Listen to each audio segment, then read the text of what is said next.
Assalamualaikum warahmatullahi wabarakatuh. Apa kabar anak-anakku semua? Semoga kalian dalam keadaan sehat ya. Alhamdulillah, kita sudah sampai di tema yang ke-8. Kita akan melanjutkan pelajaran berikutnya. Tapi sebelumnya, kita baca doa dulu ya. Kita baca basmalah. Bismillahirrahmanirrahim.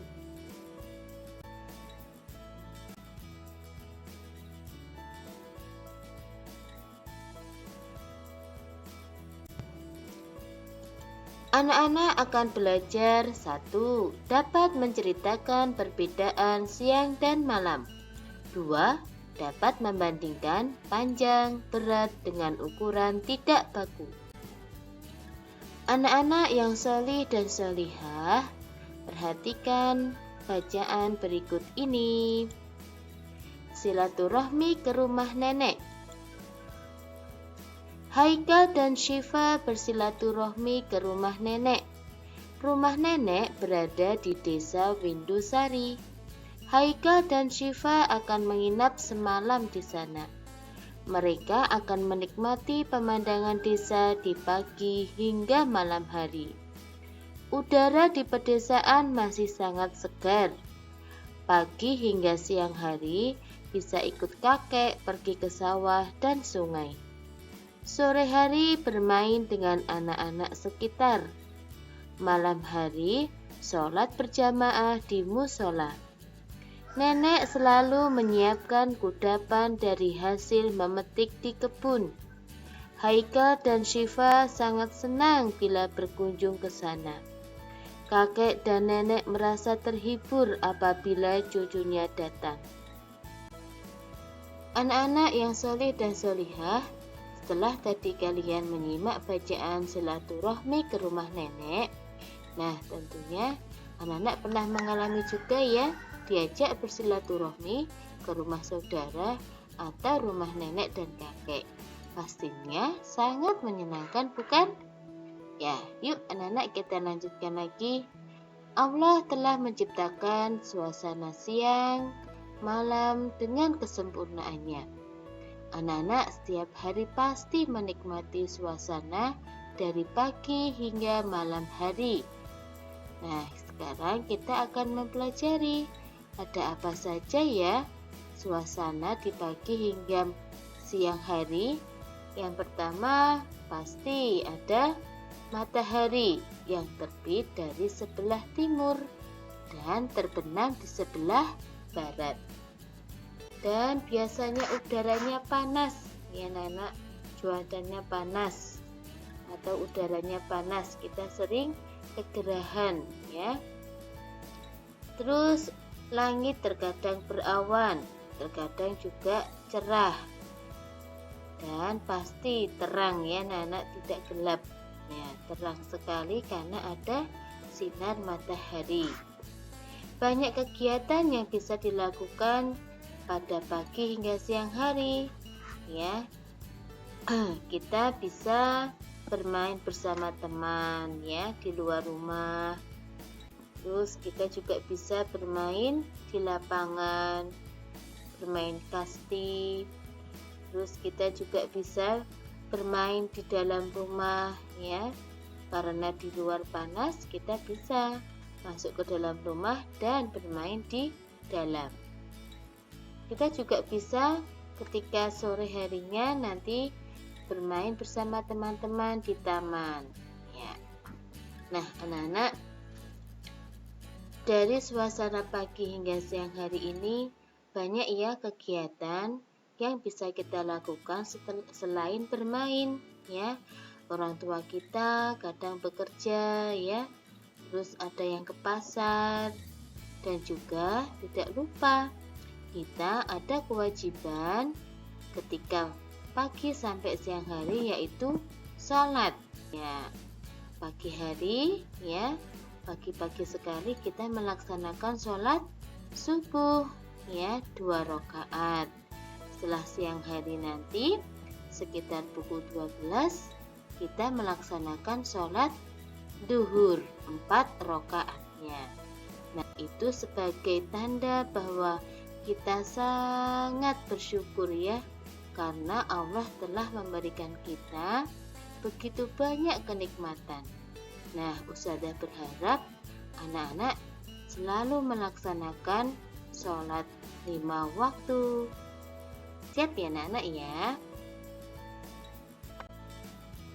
Anak-anak, dari bacaan silaturahmi ke rumah nenek, anak-anak bisa membayangkan ya, ketika suasana di pedesaan begitu sangat asrinya, masih alami dan banyak sekali tumbuh-tumbuhan.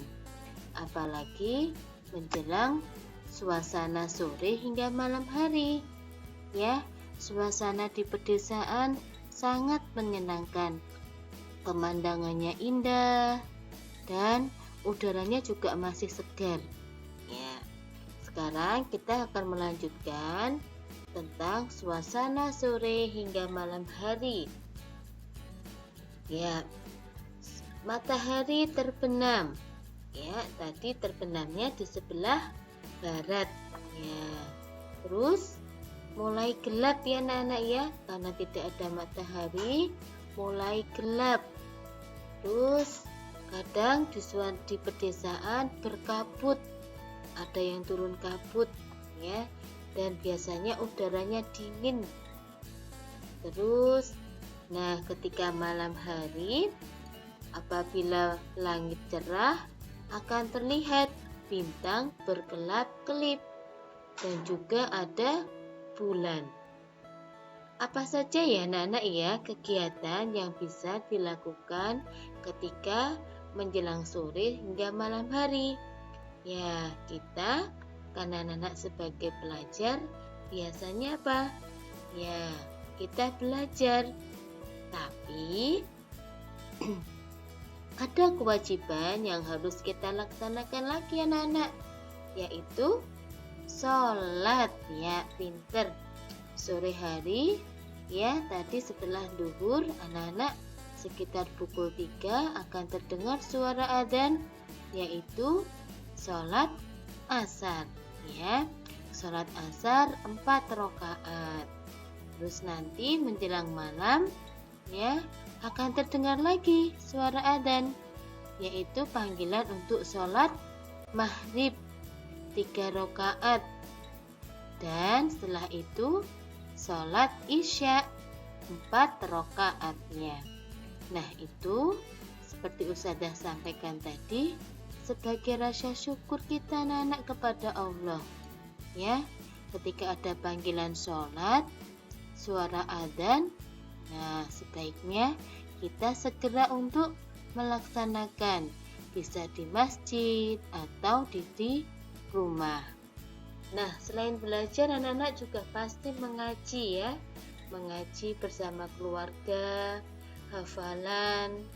Ya, setelah itu anak-anak bisa makan bersama dengan keluarga, ya, karena suasana sore hingga malam hari kita bisa berkumpul dengan keluarga.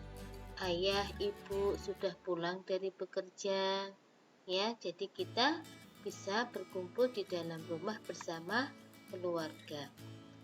Nah, setelah itu kita juga disuruh anak-anak istirahat atau tidur malam, karena sudah seharian kita beraktivitas, badan kita lelah, kita capek.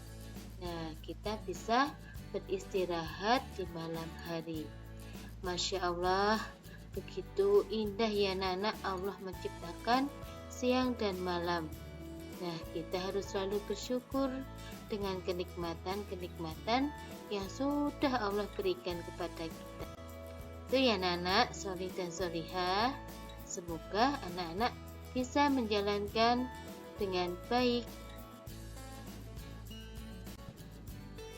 Tugas pertama untuk anak-anak: mengerjakan LK Bahasa Indonesia KD 4.7. LK-nya ada di dalam map ya.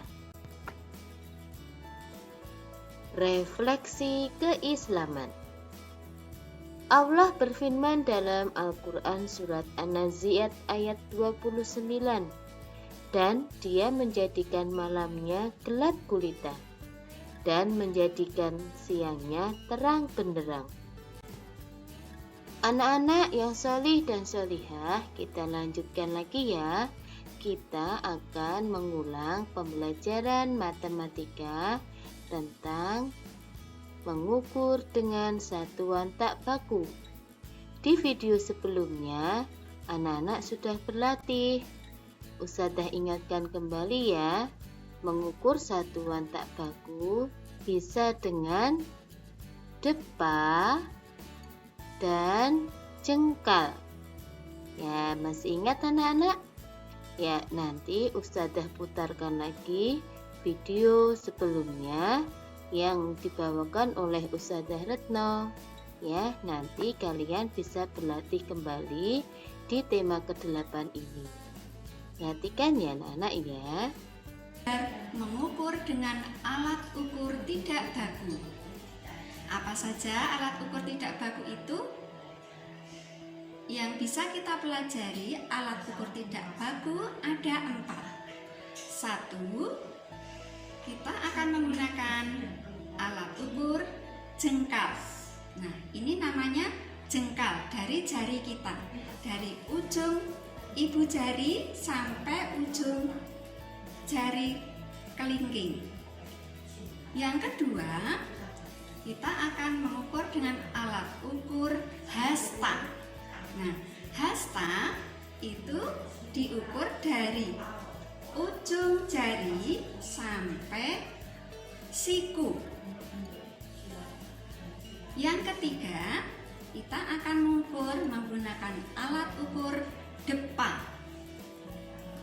Depa itu diukur dengan merentangkan tangan kanan dan tangan kiri lurus. Yang keempat, menggunakan alat ukur langkah kaki. Nah, dalam mengukur langkah kaki kita melangkah seperlunya, tidak usah lebar-lebar.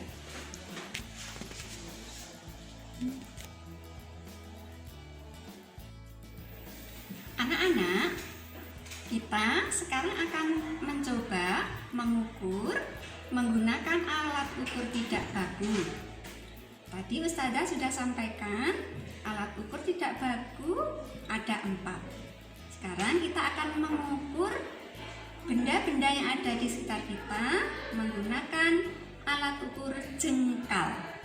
Nah, kita perhatikan ya, kita akan mengukur meja ini.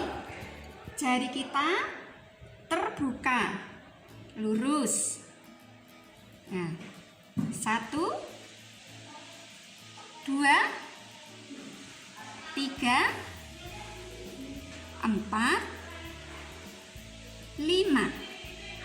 Nah, jadi meja ini panjangnya ada 5 jengkal.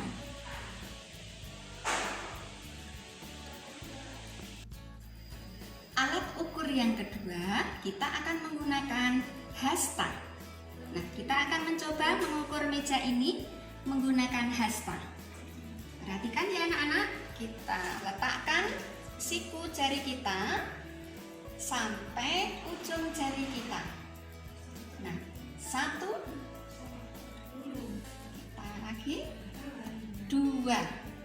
Nah, ternyata panjang meja ini hanya ada 2 hasta. Berbeda kan hasilnya? Tadi menggunakan jengkal, hasilnya berbeda. Ketiga, kita akan mengukur dengan menggunakan alat ukur depa. Kita coba ya, kita akan mengukur panjang dinding di ruangan ini. Perhatikan, kita rentangkan tangan lurus. 1, 2, 3, 4. Nah, ternyata panjang dinding ini ada 4 depa.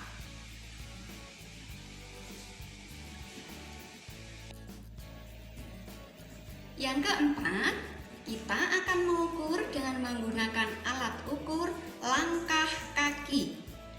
Kita akan mencoba mengukur panjang lantai menggunakan langkah kaki. 1, 2, 3, 4, 5, 6, 7, 8, 9, 10, 11, 12. Ya, jadi panjang lantai ini ada 12 langkah. Nah, anak-anak, tadi kita sudah mencoba mengukur benda-benda yang ada di sekitar kita menggunakan jengkal, hasta, depa, dan langkah kaki. Nah, hasilnya berbeda-beda. Demikian juga ketika kalian mengukur satu benda diukur dengan 4 alat ukur tidak baku tadi, tentunya hasilnya tidak akan sama. Selamat mencoba anak-anak, nanti bisa mengukur benda-benda yang ada di sekitar kalian. Semangat ya!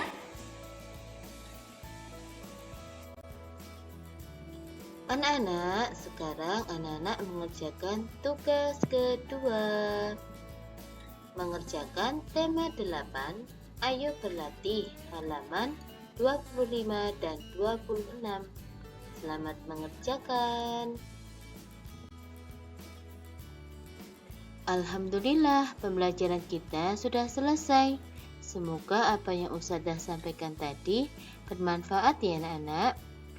Dan Ustazah minta maaf apabila dalam menyampaikan materi tadi banyak kesalahannya. Yuk kita akhiri dengan baca hamdalah. Alhamdulillahirabbil alamin. Wassalamualaikum warahmatullahi wabarakatuh.